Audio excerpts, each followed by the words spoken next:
So for those of you who are not aware, for the not the last 3 days, because the yesterday was recovery day, but so immediately after doing the Friday show, I went to bed and I slept for not very long. I must have gone to bed around 3 in the morning or something like that. The show ended. I messed around for a little bit to decompress. I go to bed. I have a lot of trouble sleeping before a trip. So if I know that I'm going to be getting up early and driving the next day, I have trouble going to sleep, even though that's when you would want sleep the most, because I just keep thinking about the trip. So I didn't sleep very well. Around 8:30 in the morning, Chelsea wakes me up, and I probably, between when I went to bed at like 3:30 and when she woke me up at 8:30, I'd say I probably got 3 hours of rough sleep, somewhere in there. But, you know, it's time for the drive, because Chelsea's mamaw. I feel ridiculous saying the word mamaw, to be honest with you, but that's what she was called. And I know a lot of you guys probably call your grandparents mamaw or papa or whatever. I don't do that. None of my grandparents had cute names. They were all just grandma, grandma, grandpa. But we got to drive to Kentucky to attend Mamaw's funeral. And we have to drive 12 hours and some change to do it. It's like 12 and a half hour drive, not including stops. So that day is entirely driving. We stop at a Cracker Barrel, we eat, we drive. Finally, we get there. We are staying with Chelsea's aunt, and her aunt's asleep, so we just go up to where we know we're going to be staying because Chelsea knows where the bedroom is. We go to the bedroom. It's insanely hot. The bed is just like rock hard. So even after 3 hours of sleep followed by insanely long drive, I cannot sleep on this bed. It's too hot. It's too hard. It's too small. Chelsea is too close.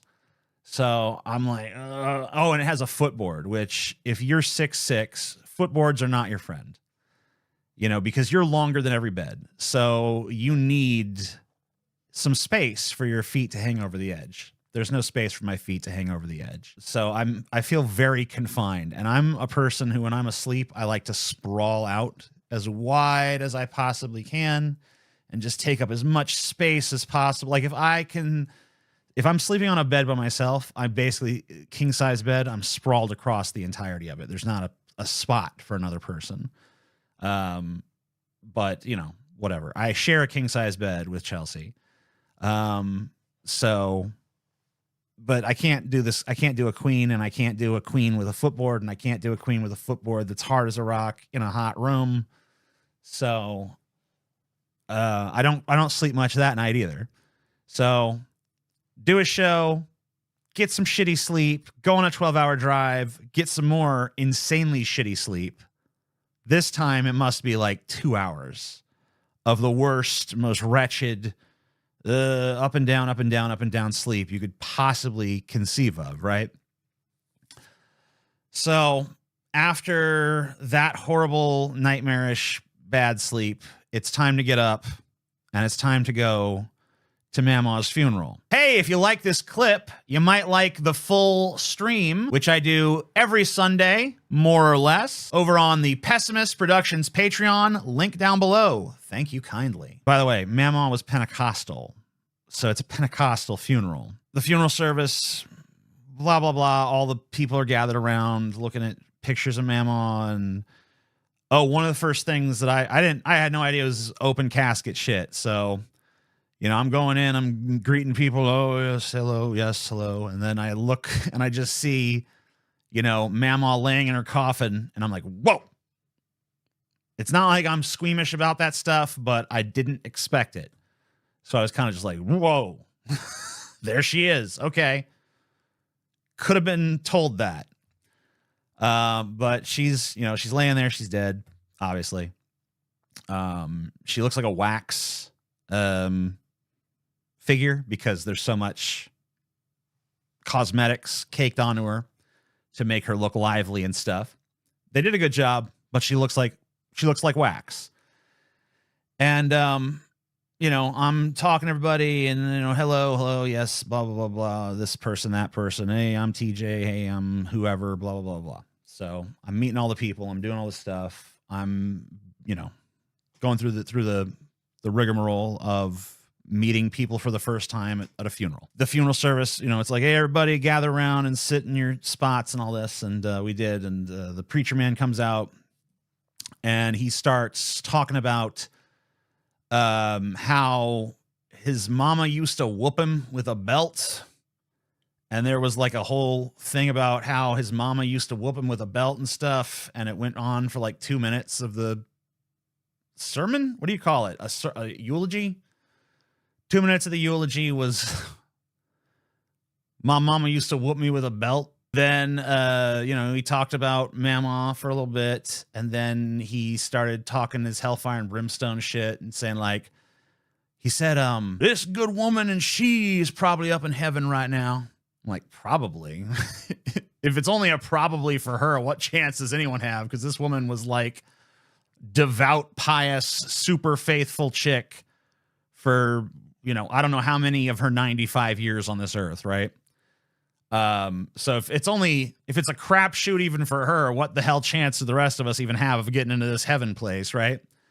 But anyway, he's like, maybe some of you are going to hell and all this, and starts using like the funeral as a hellfire and brimstone sales pitch, I guess, for becoming a Pentecostal.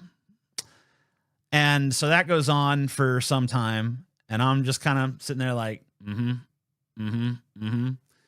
And, that's pretty much the funeral.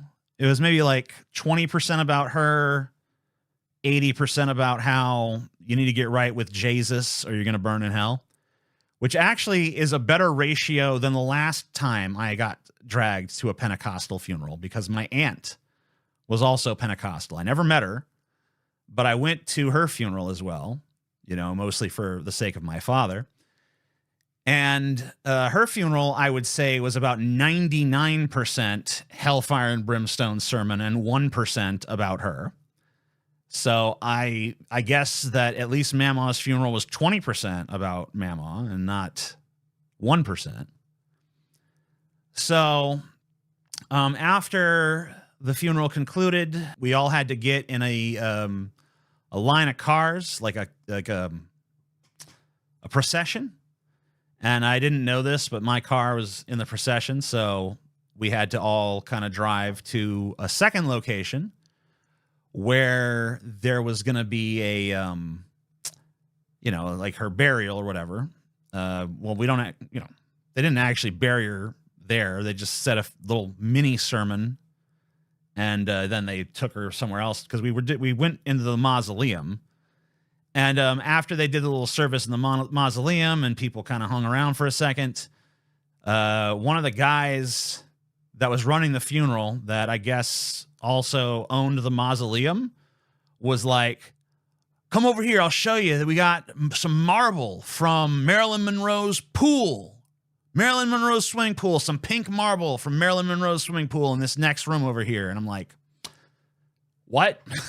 So we go in there and he points to this wall that's just like decked out in pink marble. And he's like, yeah, that's from Marilyn Monroe's swimming pool. It was brought here by some guy. And I'm like, oh, okay. Well, I guess the world is full of strange trivia. He's like, yeah, it is. I'm like, okay. And so then we drove back to the funeral home, the church where they did the funeral or whatever. And over there, I guess some little old Pentecostal ladies had been slaving away in the kitchen to make some food for everybody.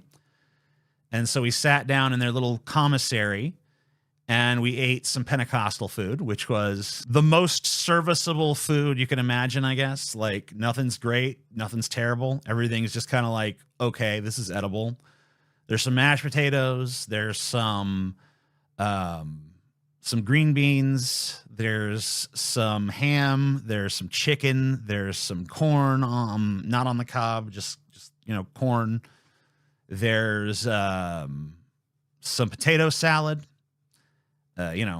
Whatever. There's all these things.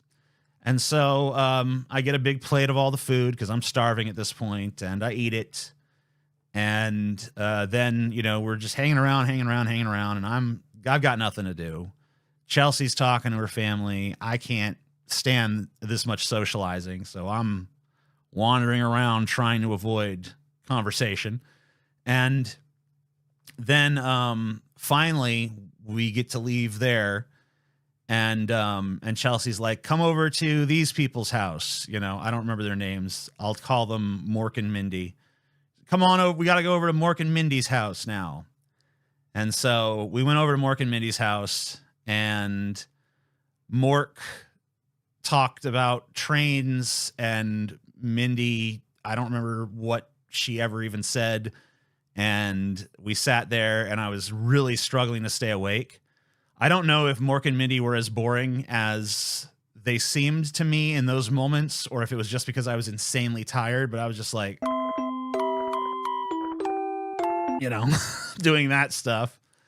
And finally it was like, well, nice visiting with you, Mork and Mindy. Time to go over back to the, Chelsea's aunt's house where we're sleeping.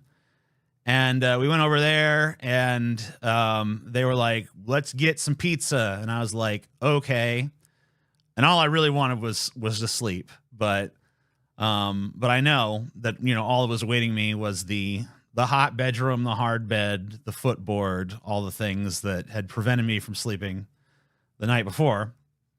So, we ate pizza, and we talked about 1,000,001 little things, from the Colosseum in Rome to, classic cars, to guns, to fishing, to all kinds of little subjects, right? Most of which I know next to nothing about, and I'm just kind of, faking my way through conversations. Finally, it got late enough for me to just be like, well, I'm going to bed now. Good night. And I went upstairs, and I was, I laid there in the hard, miserable bed, but I was really tired. So I was like, I will now go to sleep. And I did. And, then Chelsea showed back up, like, I don't know how much later, like in a half hour to an hour later. And, there we are back to, I'm on half of this bed, and I can't stretch my legs out the way I want.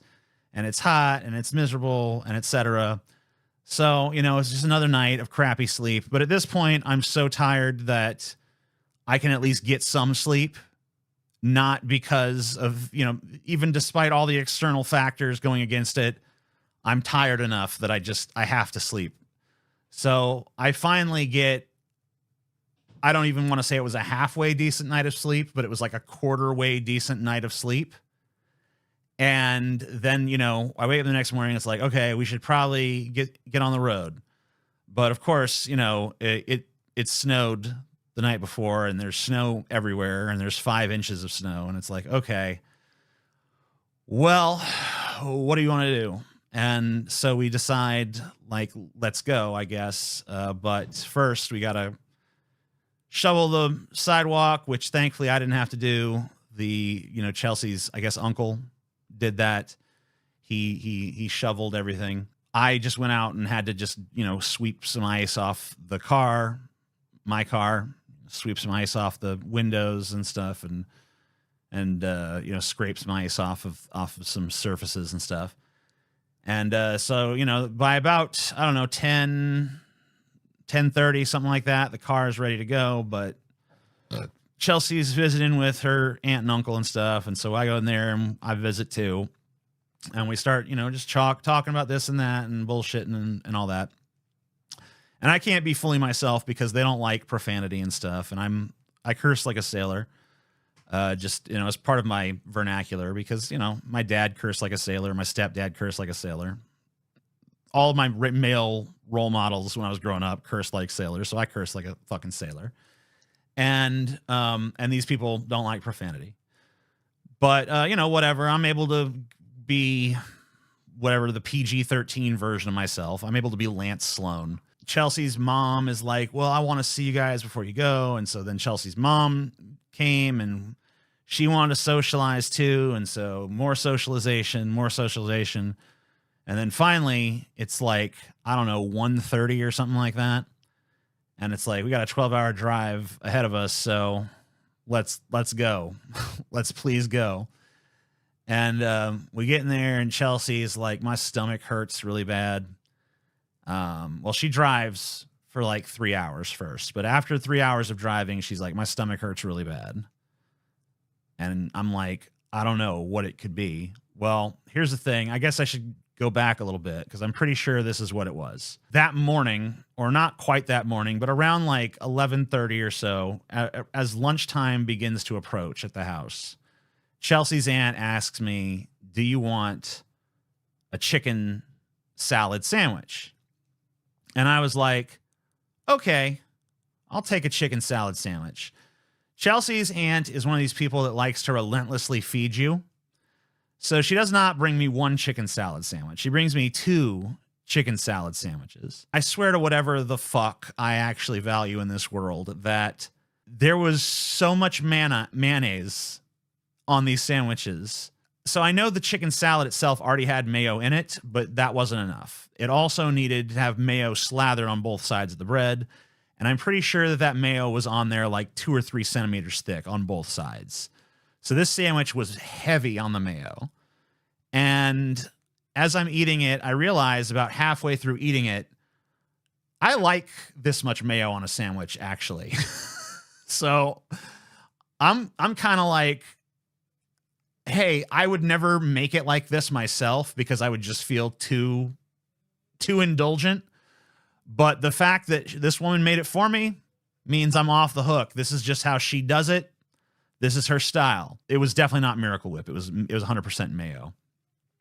So I'm eating these 90% mayo chicken salad sandwiches. And I eat 2 of them, and I convinced Chelsea that she should have one, and she ate some of hers, and I ended up eating a 3rd one. And, so I don't have any problem with these sandwiches. I'm not like sick from them or anything, but I think Chelsea, after 3 hours on the road, is like, oh, I don't feel so good. I think it was too much mayo for Chelsea's little digestive system to handle, right? So I'm like, don't worry about it. I'll take over and I'll drive for a while and you can just sit there and sleep and stuff. And, Chelsea essentially slept, I don't know, for the next 8 hours or something like that of the drive. Chelsea was asleep. She got like a full night's sleep just laying there in the seat, next to me. I was playing some music. She would wake up here and there and say a couple things, but for the most part, she was asleep. So finally, it gets to the point where it's late and I'm just like hallucinating and I can't drive anymore. So I'm like, what I really need to wake me up is some McDonald's. Because it's not even the food so much, but if I can get myself a gigantic cup of Coke, like Coca-Cola, the little bubbles in there will make me sort of like come to life.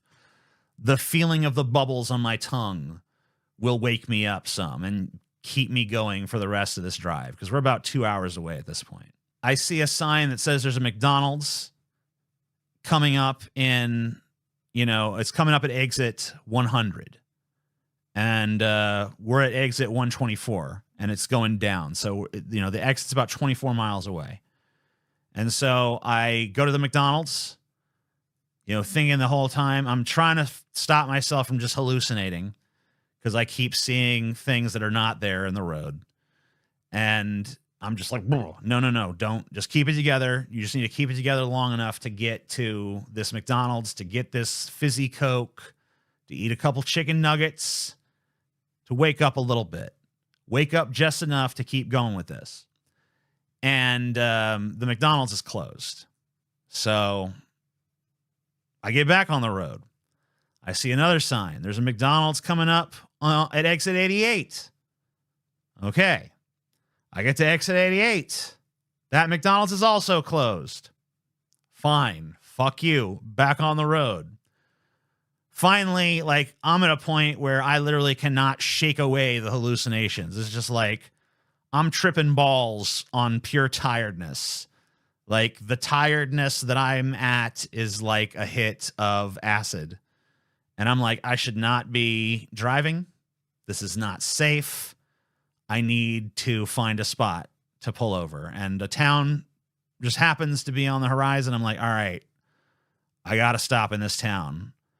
And I saw there were hotels in the town, and I saw there was a Whataburger in the town. And I'm like, I'm not even trying for this town's McDonald's because McDonald's has already pissed me off. So I'm going to the Whataburger. And I get a spicy chicken sandwich, and I get a giant tub of like a Whataburger bucket sized Coke and some fries, which whatever. I don't even eat the fries really. But I do eat the fries. Why am I saying I didn't eat the fries? I did. I just didn't care about them. But I just, I just mindlessly consume the fries. I take some sips of the Coke. The fizz is waking me up. But it's too late now. It's too late. I got the little kick too late, and I'm like, I can't do this no more. Chelsea, we either need to get a hotel or you need to take over the last little hour and a half of this drive. And so she says she can do it. She says, my stomach still hurts, but my energy level is okay. I can do it. So she takes over, and she's talking to me. I'm not understanding a word she's saying. I'm just hearing blah, blah, blah, blah, blah, blah, blah, blah, blah, blah, because I'm fucking half asleep.